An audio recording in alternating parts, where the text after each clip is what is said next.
welcome, greetings of the day, and welcome to this Chief Auditor series. We are very happy to have Shiva with us.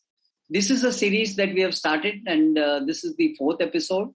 We will be having an interaction with the regulators, with the business administrators, with a whole host of people, and with the only single knowledge of disseminating information. Disseminating knowledge. So Sama Audit Systems brings you this wonderful short conversation with Shiva. Who is Shiva? What he is, of course, requires no introduction. He's been a great face for us, for the audit profession for many years now. But I'll leave that to a little later.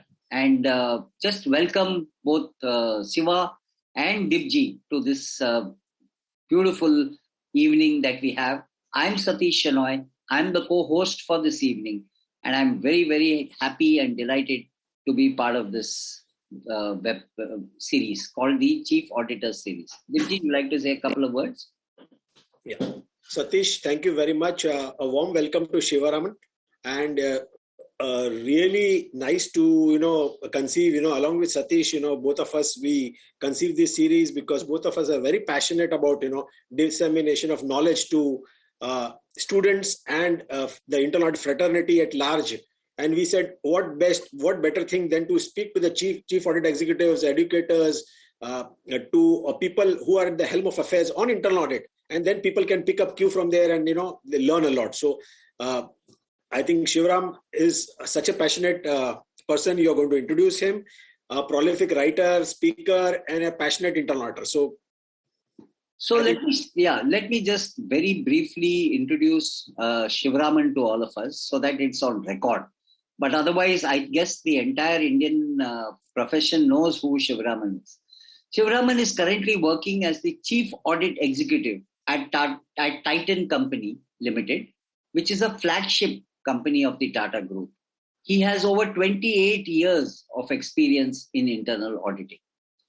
He's experienced both in consulting and industry.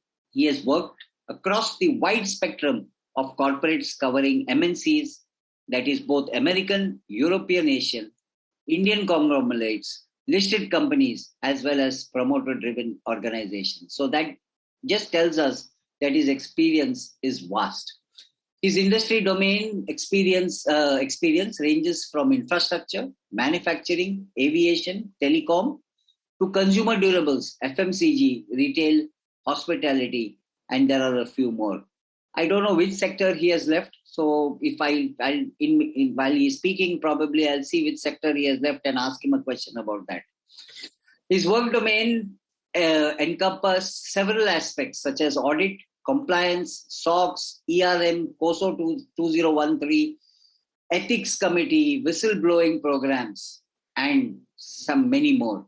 In his various roles, he has led several corporate governance agenda and has been an integral part of several cross-functional teams on various large-scale transformation and strategic projects. His team was awarded the IIA Award in 2019 for the best use of technology for automated analytics and continuous auditing. I had the pleasure of being part of that jury, and that time, among the 4 or 5 other categories, in this category, we had the least problem in deciding who is the best. And that's Shivaraman for you. Over to you, Shivaramanji. Okay, thank you so much, Satish and Deepji, for such a wonderful introduction. And before I say anything else, I must say 2 things. One is that I've had the chance and the good opportunity to have to be going through the 2 CAE series which were published or streamed. And I am today in company of 2 bigwigs that I'm completely overawed right now.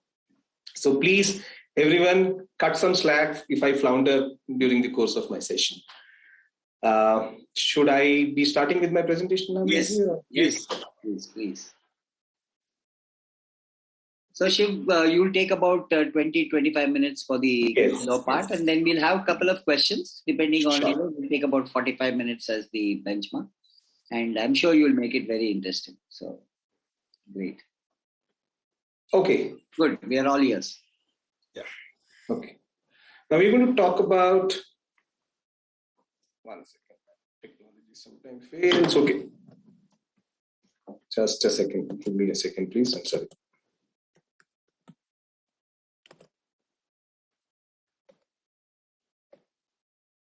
Just a second, please. No worries, Shiv. Yes. Okay. Yeah. So we're going to talk about internal audit at Titan. At Titan, the internal audit has primarily a vision of being a function of which all stakeholders are proud of. Now, when we've chosen this vision, there is a reason. We are going beyond stakeholder satisfaction, beyond stakeholder delight. We are going to a state of to the stakeholder pride. We want our managing director, our board, our business leaders, our process owners to say they're proud of having such an internal audit, rather than they're just happy, they're satisfied, or they're delighted. They're proud of the internal audit at Titan. And our motto is, from a general trend of people saying audit na karo to audit karo na. Okay, although it's a taboo word nowadays, but it's Corona and this is Corona. Okay. Now, quickly about Titan. They are a 29 billion market cap, 3 billion close of revenue, EBITDA of 0.26 billion USD. We've got 8 key product lines. We are in the lifestyle business along with eye care. I don't know how many people know Titan has a good B2B business also in automation solutions, aerospace and design. We're also now into commodity trading and obviously our trade channel handling. This thing. Iconic brands, Tanesh, Titan, Fast Track, Sonata, iPlus, Tanaira. And in terms of geographies, we got 11 odd manufacturing locations, 2,000 odd retail stores. We have 9 corporate entities. We're operating in 10 plus countries. And we've close to 100 plus ERP. I come from a telecom background, and telecom usually has a multitude of applications, but actually Titan beats them hands down. This is our team structure. I am at the bottom because it's the top which works, and only then the function works. Obviously, the managing director and the committee guides me, audit committee guides me. The way we have structured is that we have 3 vertical heads, and these 3 vertical heads have been picked in a manner that one is from business, one is from the domain, internal audit domain, and one is from the technology part. So this gives us a combined combination of audit experience, business experience, and technology. And of course, we have a field team of 10 odd people, and there is an analytics and support team which separately works for us. Now, what does this support team does is actually my EA also. We go for a day 0 readiness. So during the year, we know these are the 125, 30, 40, 100 audits we need to do. We know what are the base data required. Every week or every month, he downloads those various reports, keeps it ready so that when we go to the audit, we are ready with, we don't download, waste time on access, downloads and stuff like that. And of course, 50% of our work is also done by our post-source auditors. Now, typically on the left-hand side, you see that, when we look at an IA output, we look at, assurance and consulting and cost control. But Titan has a very, very, very clear agenda, and I'm very grateful to my audit committee and management for that, is that they say, boss, you are internal auditors, focus on assurance. The consulting and the cost controls are by default byproducts which will come. So if you have the right focus on assurance, all these things would come. So therefore, the KRAs don't go as much into a consulting or non-assurance activities or whatever it is, but they come automatically for us. On a very quick oversight, we've audit ecosystem. We've got close to 514 audit universe line items. We do close to 125 audits, 686 IFC controls. Actually, it's 10,000 man days, wrongly typed as 1,000. 6 terabyte of data we analyze every year, at least. We're talking about 10 plus geographies, 23,000 manpower in the company, 2,000 retail store. And these are numbers. There are some numbers I could not give because of being a UPSI. Close to 50 lakhs of vendor invoices being processed every year, and 210 billion INR is the thing. So that's fairly a huge and a very complex ecosystem. In our planning process, this is what we do. We have the audit universe, organization structure, and trial balance mapped, and we come with a list of sub-processes and processes.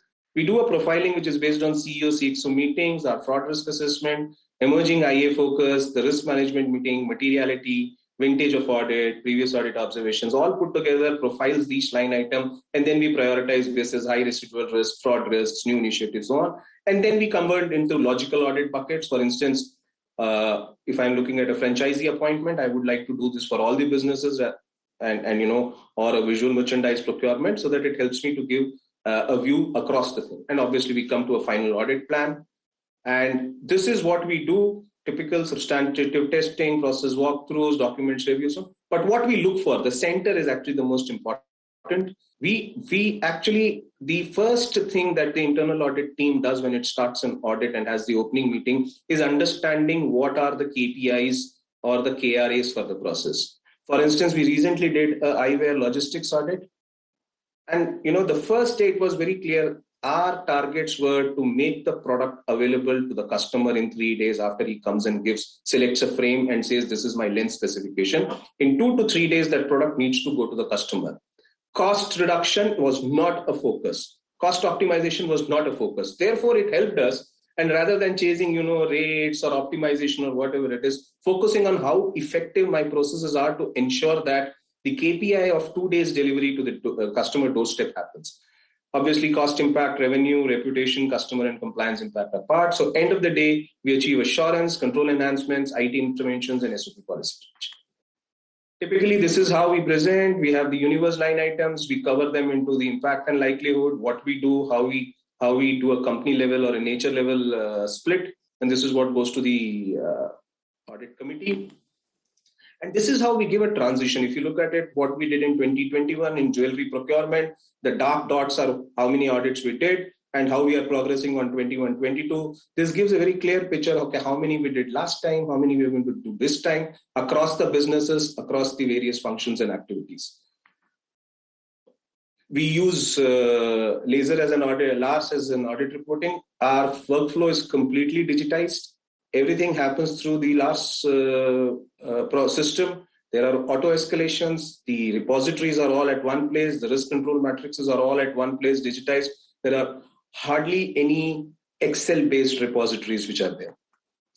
This is how, very important to say, quite with all humility, I'm saying, quite proud of what we present to the audit committee. If you look at it, while we give a snapshot of concern areas, but most importantly, if you look at it, a large part of this side is actually covering the bright spots. So whatever audits we do, we actually bring out what are the best practices they are following, what are the bright spots that they are having. Like, for instance, if you look at the HR, there is so much of automation and RPA is introduced by the HR team. That was a real good thing. And bringing it out to the audit committee gives a larger comfort to the audit committee. And also we have a clear business partner in form of our functions and businesses. So that was our process of planning, presentation, auditing, and the presentation. I just want to speak about this analytics initiative by Titan with IA at the core. We use Alteryx for these analytics.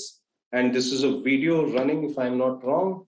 And you'll see this is, So this is how we do. This is probably very few IA firms in IA functions in industry. I'm sure the consulting is using this. A few firms. It's an extremely simple looks at, because if you're writing all this in SQL code, you will break your back. But this is all drag and drop. And things like, if you look at here, conversion of year code and all, because there are so many systems we have. The outputs are so varying, and this is what we do. And I'll give you an example. 23 lakh line items of our customer database got analyzed and threw off how many customers' birth dates are not there, how many customers have said they're married, but their spouse date is not there, anniversary date is not, in 1.05 minutes. 23 lakh line items. That is the beauty of this. We use bots wherever we use complex macro, Excels and all. We've put in bots. This is also a video. If you look at it, these are the complex Excel formulas which are run by the bots. Files are converted into an output and it throws off. And just to give an idea, we're talking about some 250,000 line items, 3 sorts, 5 ifs, 8 countif, 4 sum if. This is one analysis on one sheet, which the bot does. And this is 16 hours, but it's actually probably more than that. But today it takes place in 20 minutes. And this is run in the evening or whatever it is. It doesn't create any load on our systems. So that brings in a lot of efficiency when we do it. These are the typical type of dashboards. It's a very, very user-friendly. This is a case where, there is a sales return and a rebilling of the same item at a discounted price. The guys can put the time frame. They get a result on the region-wise result, top stores, top customers. And the 7 and 2, if changed to 15 and 0, you will get a different score. And this is all live, dynamic in Excel. So it's not a state-of-art tool or anything of that sort. It is just state-of-art macros using bots also. And another big thing is that we make sure that our reports have an extremely high amount of sensitivity in terms that this is a PO splitting. These are the 10 businesses. In Excel, you can't even get the sheet to open without putting a password for that individual accessories, for that individual sheet. Normally, when you click it, the sheet opens, then you have to put a password to use it or have an access, but the sheet opens and you can see whatever is there. In our case, the sheet also doesn't open. And obviously, same insight, you give options where you can probably purchase at a higher price or you have purchased at a higher price. And this runs across all kinds of businesses. Diamond procurement is a fairly complex. This is around the diamond procurement activities. So that is our analytics program. Now, this is personally a very key focus at Titan Internal Audit. We have something called core, which are our audit numbers, cycle time, report, follow-up, which is a core activity of internal audit. Then we have something called more, which is analytics, bulletins, memo, other initiatives. Memo is nothing but something we call meet enough, meet often. Irrespective whether we have an audit planned for this year, every month we have 2 discussions with a business team, with a function team who will come and tell us what they do, how they do, what are their challenges. And by that logic, that process meets all people in our team. And when we are doing some other audit and we need to get some kind of insight from this function, the connect is already there. We issue audit bulletins, which is find an issue in one plant, able to cascade it down to others. And there are several other initiatives. Then we come to chore, which is anyway the day-to-day routine of practice management, workplace, closures, monitoring. And lastly, the most important thing is, most important thing is folklore. Now here we have extremely intelligent, or not intelligent, but attractive rewards and recognition within the team. We've got development of staff skill sets. We have this outstanding Titanian and Dream team. And obviously, we're focusing on a high CUSAT score. Now, when I say roles and responsibilities, one of the classical things that we do is that every activity, every good job, every wonderful work done by someone or supported someone stayed, burnt the midnight oil and supported someone, we keep issuing thank you and good luck cards, good job cards. Each of these thank you and good job cards have some points to it. There is a Dropbox, people drop in their requests into that for some goodies. And in the past, we've bought Bluetooth headphones, cycles, watches, and these are auctioned on a quarterly basis. People can bid using the points they have earned. So the more you work, more you're able to outbid someone, you get more points and you get this goodie. This is completely, something whereby, so that's the R&R, and every quarter we have competition within the team, and we've been able to sustain it by the grace of God, whereby teams are either asked to come with analytics insight. By that logic, people are thinking, and in one go I get 8 insights because there are 4 teams, and I get the IT head to come and preside over it, give weights, give scores, announce the winner, or we say just simply any topic of your choice, guys, come and make a presentation for 10 minutes. So they learn how to build a story, how to make the presentation. But we give them any topic. It could be, the new Parliament House. It could be farm laws. It could be NFT. It could be a book review. Anything of their choice. Nothing to do with work only. Anything of their choice. So those are the folklore that we believe are working. This is a memo when we did for Oracle Financials or our B2B business on automation review. These are our bulletins which we share. This is our CFO here. I don't know whether my pointer is there. This is our CFO. This is our CHRO. This is our legal head, and this is our IT head. And these are the kind of monthly and quarterly meets and awards that these guys come and give. So the team is extremely enthused with it because they get to meet the business leaders. They get to be appreciated by them. And that is why they are on the top of my organization structure, because if they are happy, they deliver. The rest, my job is done. So that's it. Now, just quickly, our mantras. We want to transform by integrating, training, adapting, and bringing novelty. And what does that do? That makes us Titan. We try to imbibe our brands. If it's a Tanishq or Carrot Lane, we want to shine like diamond. If it is a watches, we want to bring the fourth dimension. In a coordinate geometry, you have length, breadth, and height. Time is the fourth dimension. We want to bring the fourth dimension for our work. If it is an I+, we want to have a vision. Skin is a perfume. We want to make our presence felt without knowing it. Taneira is an Indian apparel company. We want to drape the Titan culture. Fast Track is we want to be the coveted accessories. And of course, Steel is a B2B business in a big B2C business. So we want to be the difference also. So that's all about our team and our efforts. And I guess I've not overshot my time. Thank you so much. And I'll probably stop the share. Thank you very much, Shiva. It's wonderful, so much of effort goes into this and so much of time has gone into it, but you have just spoken about it, so fast in 15 to 20 minutes, all that you do. So I'm taking the liberty of asking you two questions. First is, when we talked about analytics, the dashboards, you are doing some dashboards and taking a process and, you are highlighting the process deficiencies or something which has to be corrected in terms of cycle time or value or the process deviation to the stakeholders, to the process owners. So is there a process inbuilt within internal audit that after some time this will be handed over to the process owners themselves to be analyzed? So how does that work?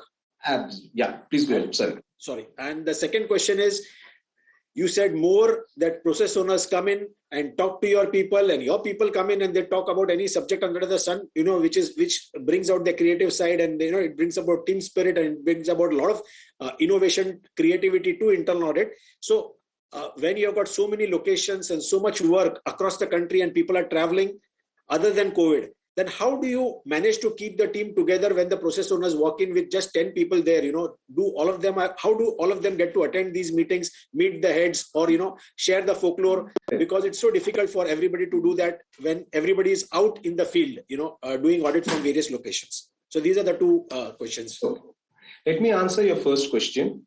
When we started this analytics journey, it was completely on a build, operate, and transfer. Okay. The first couple of months we would, or couple of fortnights we would share with them. When we send this thing, we very categorically say this is not an audit report. This will not go for an escalation. This is a tool to enhance our control environment. Having said that, we also say that when we come for the audit of that area, we are also going to use the same analytics for identification of sample and review. There, if we find a problem, it is going to be slightly negative, more negative to you, because, we gave you those tools and you did not use it. That is just one way of putting a slight fear of audit into it. Now we have reached a stage where people have started coming back and saying, you do this, you do this. They come back with their insights on what are the false positives. So they don't come back and say, hey, these are not a problem. They basically come back and say, if you exclude this type or you include this type in your analytics, it will be more useful. That's the first thing.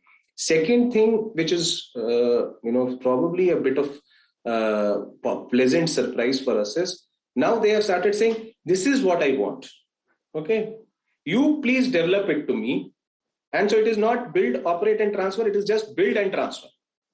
Right. So we've already reached that level So we will transfer it, and then we know we will use the same queries for our audit, our day zero readiness, and all that stuff. So we've already moved to that level. They are extremely finding it value add.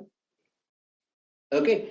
So therefore, now we are still doing a build, operate, and yet to transfer. We've done some build, operate, and transfer. But now we move to the next stage where it's a build and transfer. They come with it. So I also don't have to worry, okay, what more could be an insight? They know the business problem. They come to me and say, listen, I am having a problem. Effectively, this guy should get only 12 credit notes in a month. Can you help me with figuring out, is there more than that or less than that? If it is less than that, very simple insight. Okay, but they were probably struggling how to commit as a very logical output. Okay, built it and said, okay, this is it. This is in Excel, simple Excel. You want, I'll develop a bot for you also, which is again through my technical IT team. Or this is Alteryx, this is the query. All you do is send me the data on whatever frequency you want. I'll run the query and throw the output back to you. So I'm only doing 1, 5, 10% of work for you on a periodic basis. But his report, he does everything. He's very happy with my query and my output. So that's on the first part. On the second part, if you look at a lot of photographs, we were talking about, everyone attending virtually also. I have a benefit because while we have so many locations and we have this thing, my audits are more process focused, and we have a separate stores audit team, which does the routine stores audit. It's a second line of defense function. I audit them. Okay. I audit that audit function. Okay. But for me, predominantly, it's just a query to you. So the loss prevention department is audited by the internal audit, and that's a separate department. Yes. That's a separate departmental head who does not report to you. Report to you. Yes. So, and it's not just loss prevention. He would go and look at stores compliance also. PAN cards are collected, not collected, everything. What we do is, how much are they digitized? How do they do the coverage? What are their checklists? Are they dated, not dated? What are the kind of issues I am getting through my process review? How can that be built it up into their thing in their routine checks when they go there? Because they do physical verification and a whole lot of other second line of defense. So it's a function reporting into the CFO. But we review what kind of trainings there is. It's just like an EQA which happens on us. It's similar to that out there. So that's and so therefore my teams are fairly Bangalore based. But so I joined in 19 end and 20 is when COVID came. So for me, it's been like, we've been able to manage on this, even with everyone supposedly being based out of Bangalore, working from different locations. So, and in fact, probably we don't have that photo where we have this I think head of sales of jewelry giving a certificate with the guy actually taking it from the screen. It's just a photograph. So even that happens. So that's how we are managing it. Sure. Mr. Shila, you're on mute. Sorry. Yeah. So Shiva, I think going by the length and breadth of the things that you're doing, and the ease with which you have been communicating what you have been doing, I'm just fascinated. And I'm just ruing and thinking that what is it that I did not do in my auditing career, and I'm getting filled with so many things in the last 20 minutes. So I don't know whether I'm going to get sleep tonight, but that's my problem. The good thing is, Shiva, you've been really doing phenomenal work. And we were aware, I was at least aware of this, and I'm sure Dipji is also aware of this. And I know the whole fraternity holds you in, very high esteem, holds your company in such high esteem. You guys are known for such ethical business practices and the work. So full marks to you and your company. But for the audit department to continue to hold that thing right up there is your personal achievement, Shiva. I am a little intrigued, and I just would like to know something that you said about logical audit buckets, you said, and you talked about 4 themes, and you said common audit areas. Can you elaborate a little more on that? I think it will be very interesting for the young people who's going to look at this video to know a little more about it and how they can adapt it in their own organizations. Sure. See, our business is extremely skewed. The jewelry is almost 75% plus, watches would be another 18%, eyewear will be another 7%, and the balance 1 or 2% in other businesses. It's extremely skewed. But that does, while it is skewed, but please try and understand, you sell one piece of diamond studded jewelry, you probably have to sell 10, 20, 50 watches. So volume wise, they are all almost similar, but it is just that the top line wise or whatever it is. So if we have to do a materiality based planning, I will never audit anything than jewelry. Such things. So what we do when we do our materiality score also, we give a materiality score to all line items and we give a division score. So obviously what is a 1 in a low score of materiality? I mean, giving a very classic example, my eyewear revenue is not even 25% of one component of my jewelry procurement. Okay, so when I look at an eyewear procurement of lens, critical aspect, because it's also 1,000 crore plus division. That's not a small earner. So while the procurement of lenses would be a score of 1 on a 1 to 5 materiality at a company level, at a division level, it will probably be a 3. So therefore, my average is a 2.5 rather than, either considering only 1 or only 3. Now, why I'm saying it is that when we look at, and most of the processes in retail are same. You will have a franchisee appointment, you will have stores opening, you will have visual merchandising, you will have procurement. So if I am looking at diamond procurement, okay, I will pick up diamond pricing also. Why? Because my pricing is dependent upon some standard diamond rates. And my diamond procurement also is governed by those standard diamond rates. I can procure less than that or whatever it is. So unless and until I look at this seamlessly, while pricing will appear to be a very different thing, procurement will appear to be, unless and until I look at it very seamlessly. So whenever I would pick up a diamond procurement, I would want to pick a logically audit bucket of pricing of diamonds also. Or when I am looking at a franchisee appointment in jewelry, I would want to look at it in eyewear and in watches, even though eyewear actually it could be a low materiality on an overall scale of things. So while it may be out of our templatized auditable and not auditable or whatever it is, but so that is how we look at a logical bucket. For us, trade schemes, because we're a fairly straightforward operations, trade schemes in watches will be extremely minuscule, but trade operations is very high. So there is no point in my not looking at trade scheme along with this. So that's a kind of logical bucket, although it could be a very small line item, it needs to be merged with it. Or there are common processes with unique differentiators across 3 lines of visual merchandise. Now the visual, the kits and everything are extremely different for a jewelry, watches or eyewear. But if I do it together, I know are there common vendors, I know what is the transportation cost. So those are aspects, and could there be a benefit of a central procurement? And those are the things which come out. And if I do it at 3 different points of time, it will be very difficult to look at it.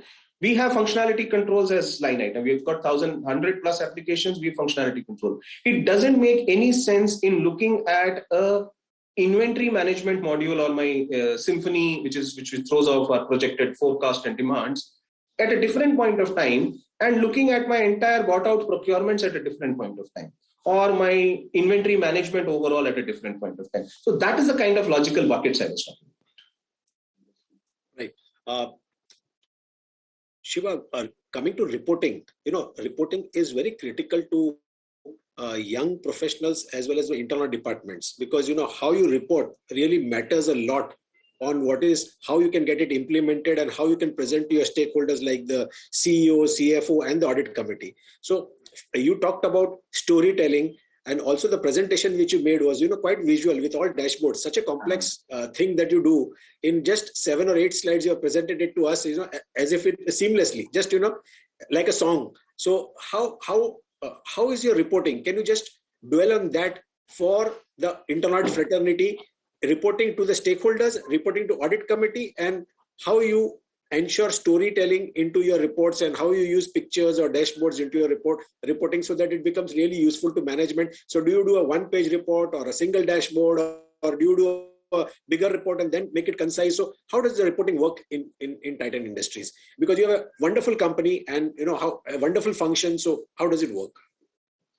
So let me start with the base. Okay, we have a audit management tool. Okay, and typically you would have all the components of a typical report: observation, root cause, risk, and everything. So my detailed report remains in a very conventional way, and I don't want to do away with it. The only thing we have, and it is a people's KRA. I'm just taking a pause here and just digressing to share one more thing, is that every assignment, so while they have their annual KPIs or whatever it is, every assignment, there is an assignment appraisal. And there is, again, using this word, a core and more. 75% is core, which talks about timelines, report writing and everything. And then there is more on stakeholder management, inputs on analytics. Okay, what are the new IT interventions you got, so on and so forth. So report writing is actually a 15% of the overall, assignment score. And we have some standard statements, like your sentence cannot go beyond 3 lines in a, the ideal one is 1 to 1.2 lines, but nothing beyond 3 lines. So when we review, these are some parameters which we say. So we basically say that you will, and my people complain a lot because this tool probably doesn't facilitate a lot of things other than typing text. Okay, so I have been saying very good, because now you type the minimal. This is constraining you. So that's the main report, or the detailed report, or whatever it is. But the clear focus is you have to write less. Whatever you write, see how much you can come back to a 75% of that, or whatever it is. Because we believe we just need to talk about what is the problem. And when we go to the process owner or the function head level, we basically don't take everything out there. In the sense, all points, yes, because we need to close out all the things or whatever it is. But it is only the problem statement and what his people have said as action. Risk, implication and all, I don't take it when I'm discussing with them, because otherwise it would digress. So that's the second level of filtering that we do. It's a 2-columnar discussion which clearly talks about the problem and what your guys are doing about it. Okay. When it comes to my CEOs, this is predominantly the top 3-4 with only, the bullet and the implication. So using pictures currently in an audit report doesn't sound formal. So therefore we don't do that. But as you saw in that slide where we talked about the bucket. So we talk about, okay, what are the control issues? What are the IT issues? What are operating efficiency issue? And the bright spots. Okay. So typically what we do, I just took out the second or third slide of the thing. One is that what are the 2 or 3 core themes? There are audit committees where I've said I don't have a core theme. And it takes a lot of guts not to create those core themes, but go and tell them whatever we have done, whatever the output is, there is no core theme. Or we say these are the core themes, these are the core, then we say these are the issues, because it helps. If he says core themes, contract management, okay, so what is the problem? I did a vendor risk management, I did this audit group, now I'm seeing they don't have agreements with so I looked at procurement, the terms and conditions are not formally defined, you don't have. So all the contract management related issues coming from various audit, be it procurement, functions, services or whatever, in a quarter comes out as this thing, and that's the discussion where it happens. So for our audit committee, we have 1 slide on core theme, we have 1 slide on action taken report status, we have 1 slide on analytics, and 1 slide on control assessment. There's only 4 slides which goes to the audit committee, and all other things are annexures. So that's broadly and the 4 slides take a good 1.5 hours to 2 hours of discussion. Great, really great. I really like the way that, the emphasis is on assurance rather than on consulting, cost controls, because I also believe that our core work is assurance. We do get diverted on consulting and then we get into cost control and all that. But I'm very happy to hear this, and I'm delighted. Shiva, you're a bright spot in the whole audit profession. So why don't you just elaborate a little bit on the bright spots of your audit? And you called that item out very prominently in your presentation, and I quite like that. So can you just, for the benefit of all the viewers and all the youngsters especially, that it is important that we also call out the bright spots. You called it the bright spots in L&T and other companies. We used to call it, good practices, and we used to say, what went well, and there are various names. So whatever the name may be, a rose smells as sweet. So what are these bright spots? Can you elaborate a little bit on that, please?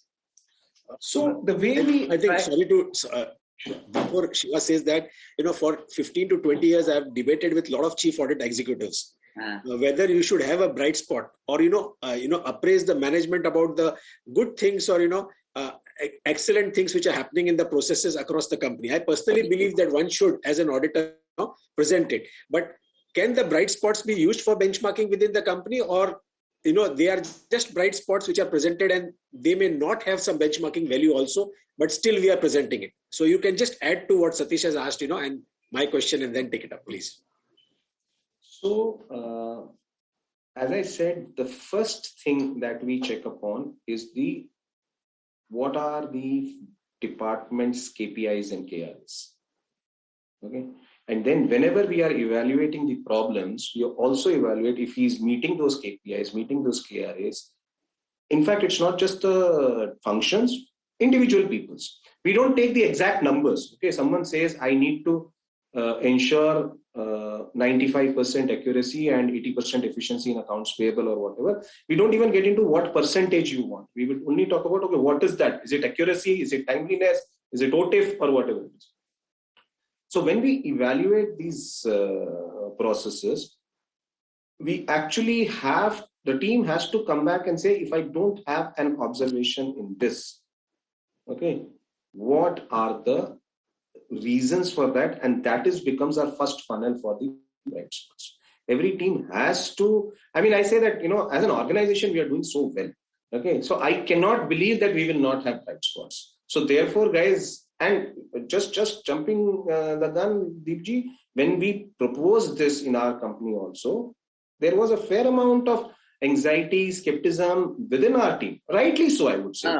Rightly so. Okay. Right. But then, we said, listen, we want to be someone where the stakeholders are proud of. And if you choose the conventional way, they are not going to be proud. They'll be happy. Okay, you're right. Identifying nice potential decisions, issues on a timely manner, everything. But they're not going to be proud of you, and all stakeholders, which means my process owner, my senior management, my managing director, my audit committee, all stakeholders. It's not just the audit committee or whatever it is. So therefore, it took a bit of conviction, but end of the day, listen, I said, it's my call. Okay, guys, I'm not going to hold you responsible. My neck is on the line. Right. Okay, my neck is on the line, so let me take it. Yeah. If there is something, God forbid, happens and I have put it as a bright spot, I'm not going to hold you responsible. I'm the one who's going to be there. Very good. I think the reservation, Shiva, sorry to interrupt you, but I thought it's important to call this out. The reservations of the team is, if, today I say something went well and tomorrow if there is some deficiency, then they'll be after me, and then, so I that's a nice way to, you said that, yes, I'm the guy who's going to bite the bullet. And I think it's time for, audit heads to really come up and show your strengths, show your ammunition, and be with the team solidly, so that the team is just going to go ahead and we can really work to our potential. Wonderful, Shiva. Absolutely. And I think somewhere, the entire control environment and the overall environment in Titan also supports me in that. Yes. Okay, so that's also, I am probably lucky enough to, have that thing also, that, there's not going to be any witch hunting or anything from the other side. So that's the first thing. Okay, so that gives us confidence. But the core issue is, if I am confident about my work, if I am going to go and say I am a good auditor, how is it that I worry that, okay, if I say something is good, I've audited that area, and then why am I worried that something else can come up? Yes, we will have sampling risk and everything. But as auditor, we need to define ways and means to address all. We talk about the whole world doing risk mitigation. Why am I not doing my risk mitigation? Why not us? Absolutely. So that's broadly on the bright spots. We look at what are the automation initiatives taken, what are the customer facing initiatives taken, what are the even adherence to ethical sourcing, putting up an ethical sourcing, responsible sourcing framework for a diamond procurement where you have so much of possible procurement from conflict zone and all. That itself is a bright spot to start with. If you tell the board that, listen, we have put up that framework. Fine, I have 3 non-compliances with that framework. But the fact that this company has a framework itself is a bright spot. Right, absolutely. Great. I think wonderful. So much more to discuss, Deepji, but I think, it's... just one last question, Satish. Yeah, sure. Please. Does internal audit also get into formulating and designing SOPs for the organization? As of now, to be honest, no. Okay. The management principles or philosophy. So there are two thoughts to it, and I'll probably share. So again, as I said, they're saying primarily focus on assurance. Okay. And then when we bring about we give scores on process design and process compliances. When the scores are low on process design, then there is always this call that, why don't you get involved at the time of design or whatever it is. So it is not a default process, but should someone come and say, listen, this is what we are changing, can you have a look at it? Or, my head is, there's this business CEO is moving to a different role, no one else is going to come, they will come and say, how do we manage the schedule of authorities? Okay, so can you help us on that? So it is more, if someone comes and asks us, there are times when we went with a change of schedule of authorities, when we went with a change of inventory policy, which was going to be put up to the audit committee. We have a very good system whereby the audit committee chairman meets us 2 days before the audit committee on a one-on-one basis.